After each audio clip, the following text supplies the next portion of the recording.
Last weekend, Mrs. Disgruntled and I had a few nights away from home. We had a short break, but with it being a bank holiday, we had to suffer the abject misery of trying to travel anywhere by road, because whenever it's a long weekend, all the caravanners are out. Make no mistake, if you're driving a vehicle towing a caravan, you are letting the rest of the world know that you're a selfish bastard, and your bizarre need to drag this fiberglass slice of hell around behind your car trumps everyone else's need to get somewhere in a hurry. Everyone who drives a car in the UK will have had the experience of being stuck in a 5-mile tailback on a country back road, travelling at 12 to 15 miles an hour, because at the head of the queue there's a mobile bloody roadblock being created by a couple towing their caravan. And they only pull over when they find a passing place where there's just enough room for one car at a time to get round them, so they can boil the kettle, which will take them half an hour on their sodding gas stove, for the unbridled joy of having a cup of tea in a fucking lay-by. I've never understood the attraction of camping. I get the appeal of a camper van because I guess in that, once you turn the key, you're on holiday. You're there with your nearest and dearest, with the radio on, having a great time. But the other two types of camping, first off, there's people who go camping in tents. And I do not understand that. Why, when you've worked all year, would you want a holiday where you're living the life of a refugee?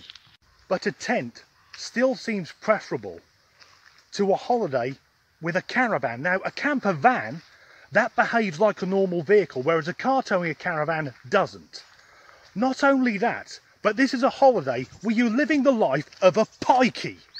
If you're from outside the UK, you may not have heard the term pikey before. It's a derogatory phrase applying to members of the travelling community.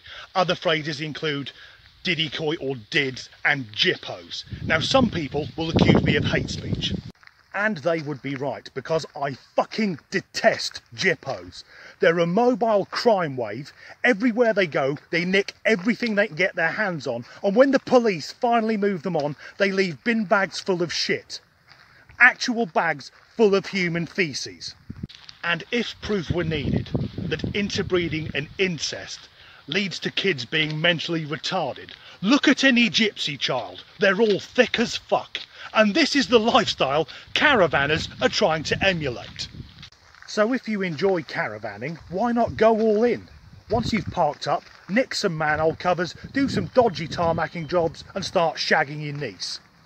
And it doesn't end there, because owning a caravan has to ruin other aspects of your life.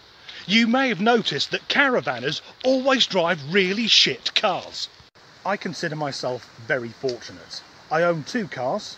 I've got an old 2-seater convertible, and my daily driver is a Mini Cooper S.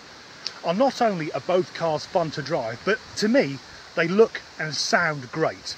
Whereas if I were a caravanner, because for a few weekends a year I'd want to live the virtual Jippo experience, I'd have to drive something ghastly, like a Kia Sedona or a SsangYong Rexton. Vehicles which, when I see them, I think someone has voluntarily given over their hard-earned money to buy that. Although you also see the caravanners who've got a bit more money, and they tend to drive soft off-roaders like an Audi Q5 or a BMW X3, cars which say very clearly, I can't afford a Range Rover. And when they finally get to where they're going, after hours creating chaos and misery for thousands of other road users, their destination is almost always a field in the middle of nowhere. And what do they actually do? They spend a week shitting in a bucket. Like I said, I don't get it, because for the thousands of pounds that caravans cost, why not save that money and have some nice holidays in hotels? Hotels that have hot showers and functioning toilets, and when you get hungry you don't have to spend 3 hours trying to cook something on a gas stove. You go downstairs and there's a restaurant.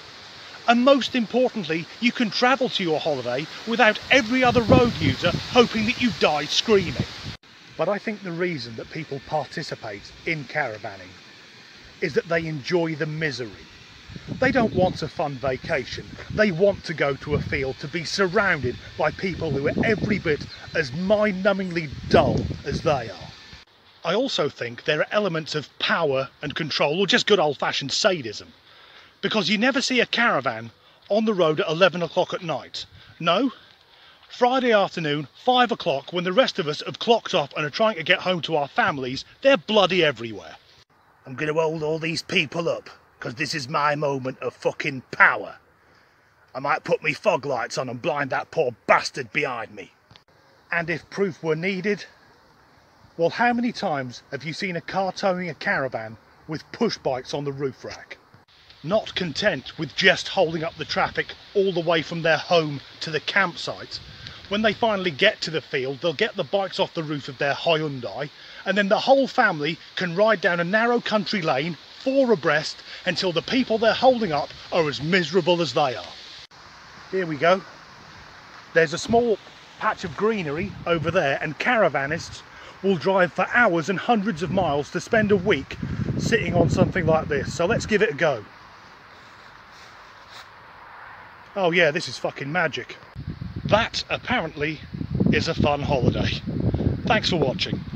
Just going back to an earlier point, if I had a caravan, I'd be driving some ghastly people carrier that had been nailed together in Malaysia, but I'd rather have that.